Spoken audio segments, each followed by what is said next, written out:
Në Konispol u zhvillua edicioni 2 i festivalit folklorik Sofra Konispolate 2026, një aktivitet kulturor i cili mblodhi 13 grupe folklorike nga të gjitha trevat shqiptare dhe rreth 250 artistë në skenë, në këtë mbrëmje të mbushur me këngë, valle tradicionale dhe motive folklorike, të mbështetur nga Këshilli i Sharkut në Vlorë, mori pjesë edhe prefektja e Sharkut të Vlorës Evisa Lushi, e cila në fjalën e saj vlerësoi Konispolin si një qytet i vogël në hartë, por të madh në histori, traditë dhe identitet kombëtar. Prefektja theksoi rëndësinë e ruajtjes dhe përcjelljes së trashëgimisë kulturore tek brezat e rinj, duke cilësuar Konispolin si një pasuri të gjithë Shqipërisë dhe festivalin Sofra Konispolate, një simbol bashkimi, krenarie dhe dashurie për vendimjen. Të nderuar të ftuar, sot nuk kemi mbledhur vetëm për fest.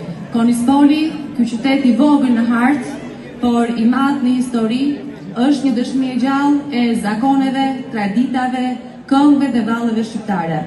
Në çdo rrugicë të Konispolit ndihet aroma e historisë, njëherë është e gjithë banorëve të zonës këtu, një aromë e cila tregon për sakrificën, por njëkohësisht edhe krenarinë e një populli që nuk u përpul asnjëherë. Dhe ne kemi detyrimin moral që t'i përcjellim traditat dhe zakonet brez pas brezi edhe tek brezat e rinj, sepse është mëse e nevojshme. Konispoli nuk është vetëm krenaria e jugut, por është krenaria e të gjithë Shqipërisë. Dhe le të jetë kjo fest, kjo ditë e sotme, pikërisht një simbol i bashkimit, i dashurisë për vendin tonë dhe për gjithë Shqipërinë.